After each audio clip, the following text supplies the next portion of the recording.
Whether you're looking to upgrade the 18 through 55 kit lens for your Nikon DSLR, or maybe you bought a Nikon DSLR that doesn't come with an 18 through 55 kit lens, or maybe if you're just looking for a really versatile lens for an affordable price, chances are you've come across one of Nikon's several Superzoom lenses. Now, two of the most common options are of course going to be the 18 through 105 and the 18 through 140. And honestly, it's not that surprising why those are two very common options for people looking to buy super zooms.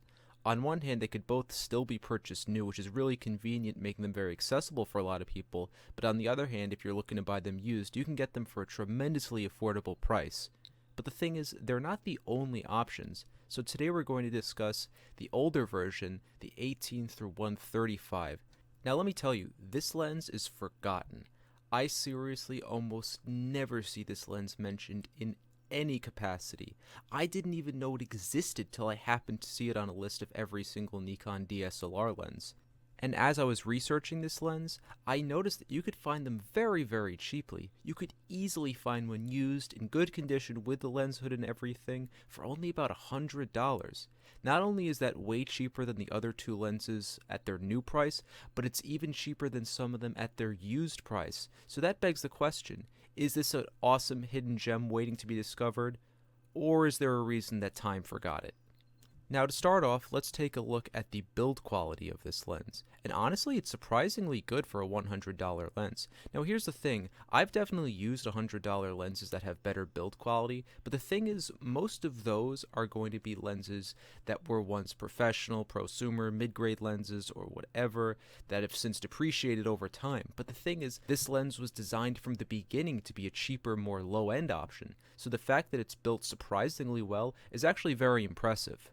Continuing on with the more physical aspects of this lens, and we're going to move on to focusing. And again, very impressive for how cheap this lens is. Autofocus is actually very good. Sound-wise, basically completely silent. Speed is pretty good, not the fastest ever, but for a $100 lens, way better than you'd expect. Same deal with accuracy. Not the best I've ever felt, but still really good. Moving on to manual focus, and the most impressive thing there is the fact that this lens has full-time manual focus, so even if it's set to autofocus, you could easily turn the manual focus ring whenever you need, which is a nice feature, very surprising. Manual focus ring itself is not the best ever. It definitely feels a bit more loose and shaky than you'd expect from like a high-end lens, but when you compare this lens to other lenses that are $100 or less, the manual focus ring is actually really good. Now, moving on to image quality, I'm not going to beat around the bush here. It's a super zoom. If you've seen the image quality of any other cheap super zoom, you've seen it of this one. It's not great. And you know what? That's not the point. This lens is not designed to have great image quality. The point of an affordable super zoom is to give you the most versatility of different focal ranges in a small package for an affordable price. That's the point of this lens. That's the point of super zooms in general. Now, don't get me wrong, that doesn't mean the image quality is like horrible or abysmal or anything. It's not like you're going to be stricken with horrible smudginess and blurriness or major distracting chromatic aberrations or anything like that. Image quality should more than meet expectations most of the time, but razor sharp imagery is not part of this lens's vocabulary. But again, it's not supposed to be, so I don't blame it for that. Now let's move on to what I would consider to be the most important aspect of this lens, or really any super zoom in general, is the element of versatility. Because again, that's why you would buy a super zoom rather than something else. And for this lens, it's really good. Now let's talk about the physical lens itself, particularly its size. It's really small, very light, which is something I really like. Because if you think about it, this lens is designed to be attached to your camera for extended periods of time. That's the point of having one lens that has so many different focal lengths. So the fact that it's on the smaller, lighter side is actually pretty impressive. In fact, I would say if you zoom it all the way out to 18 millimeters, it's barely bigger than an 18 through 55 kit lens. So if you're someone who has an 18 through 55 right now and you're concerned about getting a lens that's going to be much bigger, much heavier, that's not going to be a concern in this case. Now, how about the actual focal range of this lens? Because honestly, 18 through 135 is not the most impressive sounding focal range of any super zoom. You know, there are some zooms out there that go from 18 all the way to 200 or 300 or whatever. But honestly, I really at no point felt a need for this lens to have a much longer focal range. I've used this lens for both landscapes and wildlife photography, and honestly, I was surprised just how satisfied I was with this as a wildlife lens. Accounting for the crop factor, 135 is the equivalent of about 200 millimeters, which again doesn't sound super impressive, but like I said, when I was using it for longer range photography, I really was not having nearly as much trouble as I expected I would. Very, very competent in that regard. Now, don't get me wrong, that's not to suggest that having a longer telephoto lens wouldn't have been beneficial or more helpful for wildlife photography. It certainly would have, but for what I was using this for in the situations I used it, I found it very, very competent. So regarding focal range, I definitely give this lens 2 thumbs up.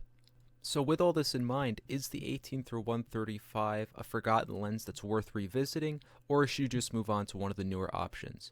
Well, to answer that question, I really think you do need to compare it to the two lenses we had previously mentioned. Now, comparing it to the 18-105, ultimately it boils down to this. If what you're looking for is an all-in-one package that goes from wide angle all the way to a nice far-reaching telephoto, this lens just beats the 18-105. Now, 18-105 is by no means a bad focal range, still really, really good, but if you're looking for that extra bit of telephoto reach, what this lens has over that lens is definitely going to be very, very impactful. Now, with that said, the 18-105 does have vibration reduction, and I know for a lot of people that's going to be a very important thing. Now, the thing is, the 18-135 and 18-105 are actually about the exact same price used, so if having vibration reduction is going to be more important to you than having the extra zoom range, let's say maybe you're using the lens for videography or something, then I could understand going for the 18-105 instead. But again, if what you're looking for is a super zoom, a lens that has just so much different variety of focal ranges of the two, given that they're the same price, I would still recommend the 18-135. Now, I'm sure a lot of people are thinking, why not just get the 18-140? I mean, it has an even longer focal range than the 18-135, and it also has vibration reduction. So why not just get that?